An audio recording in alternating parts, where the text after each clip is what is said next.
Salut, c'est Rockmilk et bienvenue sur cet ultra résumé numéro 3 de la série Asphax & Co qui a pour objectif de transformer plus de 10 heures de live Twitch en une vidéo narrative YouTube de 5 à 10 minutes. N'hésite pas à passer sur les lives, me faire un coucou, à discuter, à me suivre sur Twitch et aussi à t'abonner sur YouTube.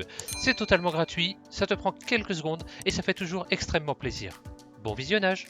Mon objectif est super simple. Récupérer de la diorite et du chêne noir pour pouvoir continuer ma maison, et Morgan m'a dit qu'il y a justement une forêt qui se trouve un peu plus loin dans la vallée. En route compagnon.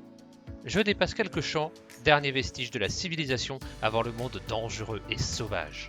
Sur la route, un portail abandonné me fait de l'œil, mais il a certainement déjà été pillé, donc je passe mon chemin. Je fonce tout droit et je manque de foncer dans un ours qui traîne par là. 3 petits pas chassés sur la gauche, problème résolu. Toujours pas de forêt noire à l'horizon.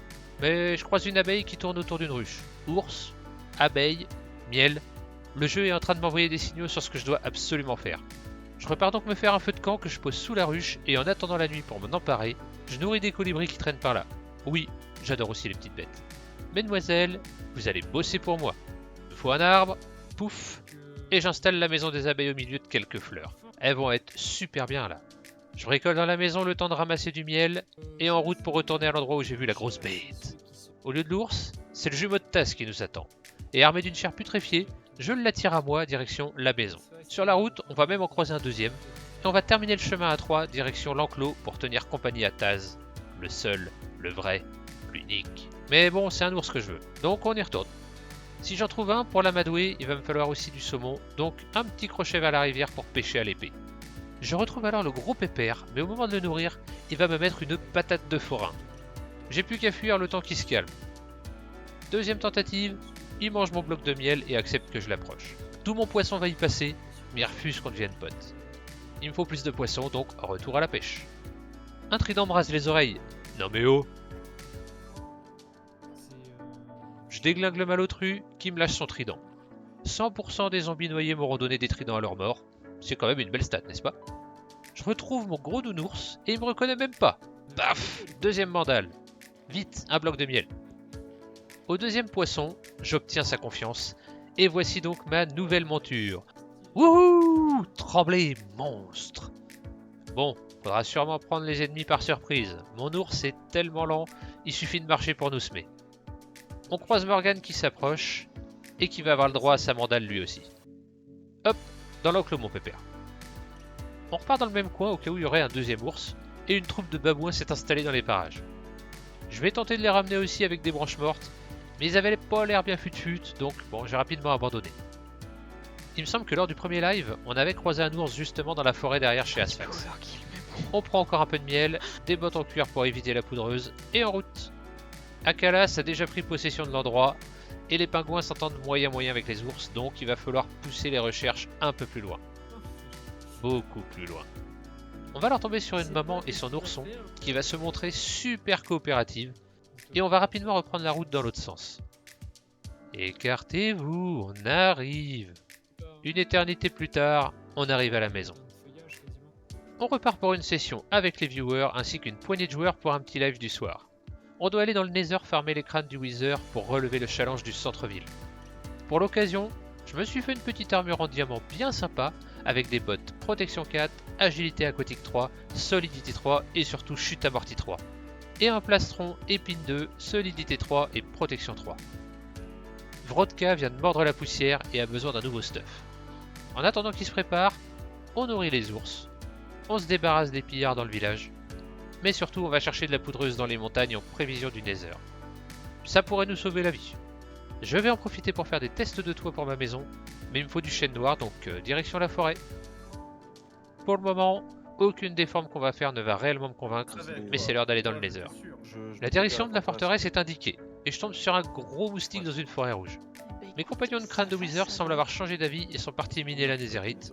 On va donc les rejoindre et chercher des fragments au doux son du follow Yuk. Il n'a pas réussi à avoir l'alerte pendant le live, le voici donc en replay, mission accomplie. Ça va être vraiment la galère et on va même tenter la technique d'Eli dans le Nether, mais quand ça veut pas, ça veut pas. On repartira avec 7 fragments seulement, ce qui est pas vraiment foufou. Je suis toujours un peu galère aussi niveau fer, donc une ferme serait vraiment idéale. Je vais construire la ferme ultra simple et efficace sans zombies que j'ai déjà présenté dans un tuto sur la chaîne, le lien est en description, et planter du blé pour nourrir mes futurs villageois. Allez, nouveau live, nouvelle base. L'ancien toit était vraiment pas terrible, donc on le détruit. Je voudrais faire un toit cathédrale, mais qui monte pas trop haut non plus. Après moultes essais, bien qu'un peu massive, la forme me plaît. Quelques dalles devraient rendre tout ça plus léger, et en rajoutant un peu de trappe et des panneaux, ça fera l'affaire pour le moment. Lancé dans la construction, je voudrais aller au bout de ma tour dans ce live. On s'empare donc de quelques pierres, et c'est parti pour un étage supplémentaire pour y mettre ma chambre. Dans le village, on a 2 ou 3 tours hyper imposantes, et si on veut que ça ressemble à quelque chose, il va falloir monter encore. Ça tombe bien, j'aurais besoin d'une salle des cartes, et le panorama serait parfait pour scotter l'horizon. En faisant un tour à mon village annexé, je décide de réquisitionner une maison pour m'y installer. Je pose donc un établi et une enclume pour mes futurs enchantements. C'est un petit peu serré, mais ça reste une résidence secondaire. De retour à la maison principale, je vais commencer le mur des subs Twitch. Ambiance!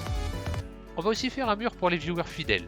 Votre nom pourrait y être ajouté si vous me suivez sur les lives Twitch.